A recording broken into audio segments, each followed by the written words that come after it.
So, you're coming to the end of your fast. You're on the last day of your fast. Congratulations. I'm going to talk to you about how to correctly end a biblical fast. I'm Pastor Steve.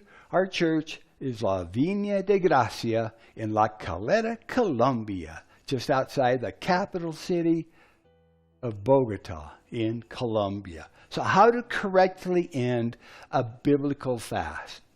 You've been following with us, and we're coming to the end of our 40-day declared time of prayer and fasting. Our campaign is called Declaring War in the Heavenlies and Victory on the Earth. And we are ending our biblical fast in the next few days. So you've been following with us. Let me give you some practical tips that I have learned over the years. It doesn't matter if you did a 3-day fast or a 7-day fast or a 14 or a 21-day fast, or even if you did a 40-day fast. Now is the time to end the fast and to rejoice and to celebrate. Now that you've done this, start watching the blessings and rewards and answers to your prayers to start overtaking you and those that you have been praying and fasting for. Fasting is a marathon, not a sprint. But isn't it amazing how quickly the time has gone by? So if you've been on a full fast, let's talk about how to physically end a fast. On a full fast, which is everything except for liquids, there are some things to remember as you begin to reintroduce foods into your system. This period of readjustment will vary from person to person, and it will depend upon the length of your fast, but you should expect to take it easy on solid foods for at least several days and even up to a week or so. The longer your fast has been, the longer you should wait to come back into a full solid food regimen. This period of the first few days of your fast will have resulted in the most rapid part of your weight loss as your body eliminates excess water and bulk materials. You have probably lost between half to 3/4 of a pound per day while on your fast. So a 14-day fast normally results in weight loss between 10 and 14 pounds. And a 21-day fast may have resulted in a weight loss of 15 to 20 pounds. And there are very few of us that could not afford to lose 15 to 20 pounds, if we're being honest. You should expect to gain back between 5 and 10 pounds over the next week or so, maybe next 2 weeks. And by carefully monitoring your caloric intake, you can maintain a healthy body weight once again. Your stomach has been slowly shrinking, and by the end of your fast, the stomach's capacity is not as large as it was before you started. You might be surprised to find that it does not take a lot of food to fill it up. In fact, you might find that your pre-fast grazing habits and emotional feeding no longer exists. So why reintroduce bad habits now that you've completed your fast? The organs in your body that are usually involved in processing and digesting the food have taken a rest and will wake up gradually as you begin to eat solid foods once again. So when you break your fast, be careful with how much you eat, what you eat, and how you eat it. Give your stomach and organs time to return to normal size and to wake up fully. Now, when breaking a fast, now is the time to really change your pre-fast normal types of food, and you should consider eating healthier. I will usually start off with fruits and juices, preferably fresh squeezed. And just remember that for the first 24 to 48 hours, you might experience a bit of diarrhea, and the juices will pass through your system quickly at first. Be prepared and plan ahead. This is another excellent reason not to splurge and start eating solid foods right away.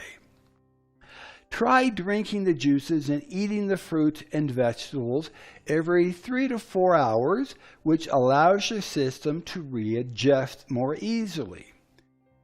Yogurt can be introduced fairly early on after breaking your fast. Fresh soups are also very easy on the body, and after a few days, you might want to include some starches such as bread, potatoes, or rice, but it is best not to add too much sugar at this point. Eat slowly. Chew your food thoroughly. Chew your food well so that it is introduced to your stomach in a liquid form. As you feel full, stop eating.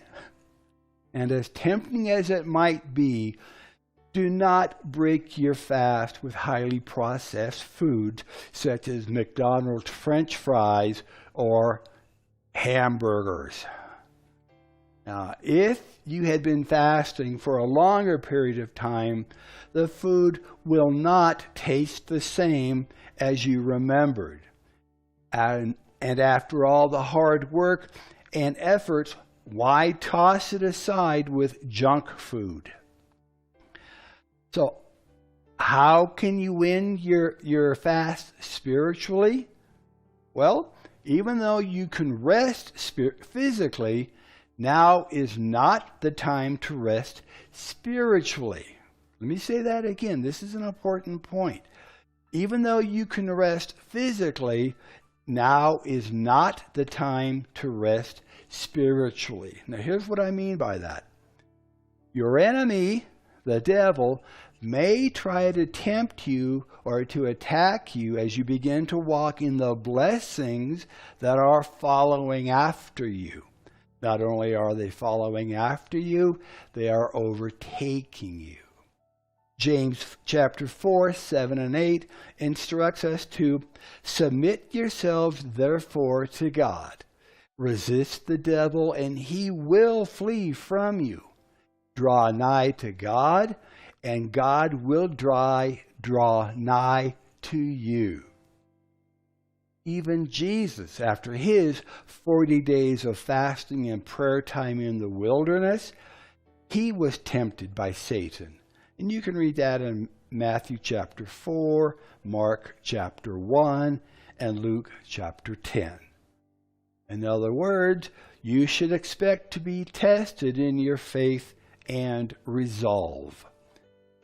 1 Peter chapter 5, verses 8 and 9 tells us that Satan is like a roaring lion, seeking whom he may devour. But remember, Satan is only like a roaring lion, and in reality has lost power over your life as a result of your fast. Throughout your fast, you have been consecrating your life and focusing on the things of Jesus. And your spiritual ears have become more alert and sensitive to hearing and responding to the voice of the Holy Spirit. Now you are alerted to even the smallest of sins and disobedience in your life that will grieve the Lord and that will try to keep you away from his presence. Satan will try to convince you that Now you're spiritually mature. You have arrived. That it would be okay for you to go back to those areas of disobedience and sin. It would be a very subtle attack and will not even seem like it's happening. But be alert. Be disciplined and be intentional in your pursuit of the Lord. Now, as you have now finished your time of fasting, this would be an excellent time to give a celebration offering to the Lord. This offering should be something that is of importance to you, and it can be a financial offering or a time offering or even an offering of service and dedication to Jesus. Congratulations once again.